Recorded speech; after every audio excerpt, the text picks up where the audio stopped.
Calgary Foothills. Thank you, Mr. Speaker.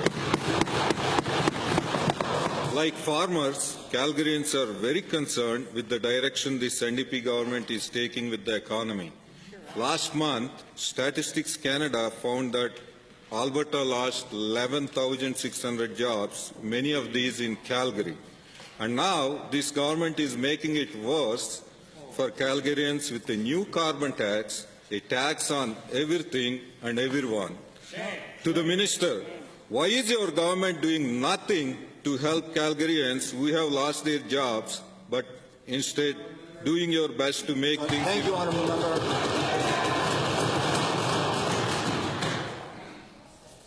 Minister of Economic Development.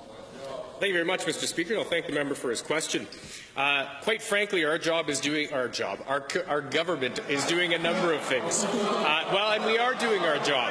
In fact, we're working with the private sector to create jobs, Mr. Speaker. There's a number of initiatives that we've already taken underway, from increasing or giving startups and budding entrepreneurs access to venture capital through $50 million in the Alberta Enterprise Corporation, increasing the debt ceiling of ATB, or their lending capacity, by $1.5 billion, and we've also introduced the Job Incentive Creation Program. Thank you, Mr. Speaker.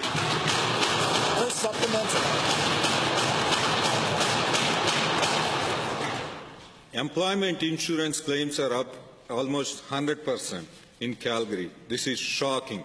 And given that this is more than just a number, these people who have lost their jobs include many of friends of mine. They are good people who want Alberta to succeed. They are Albertans that are being hurt by this government's bad ideas. Given all this, why is the new Economic Development Minister not speaking out against his government's bad ideas, which are punishing all Calgarians?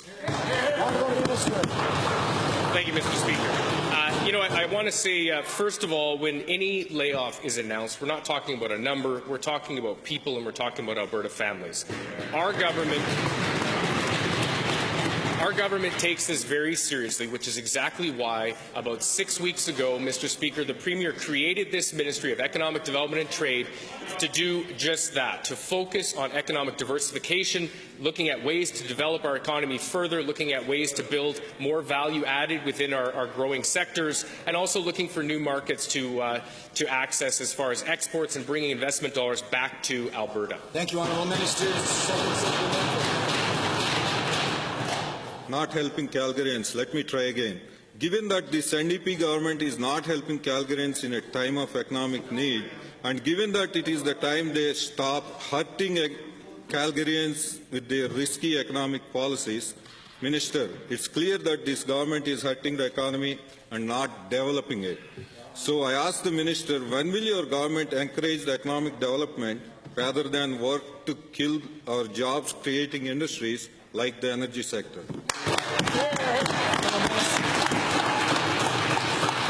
Mr. Speaker, we are working with the energy sector. In fact, we're working with all sectors and all job creators, which is, again, the reason that we introduced the Job Creation Incentive Program, Mr. Speaker, to create up to 27,000 jobs. But I'll tell you this much, Mr. Speaker. We also introduced the climate change strategy, which is going to provide us with building our economy and creating jobs. But the opposition here, their approach is to ignore the problem. Their approach created barriers that we need for our energy. And their approach is not leadership, Mr. Speaker.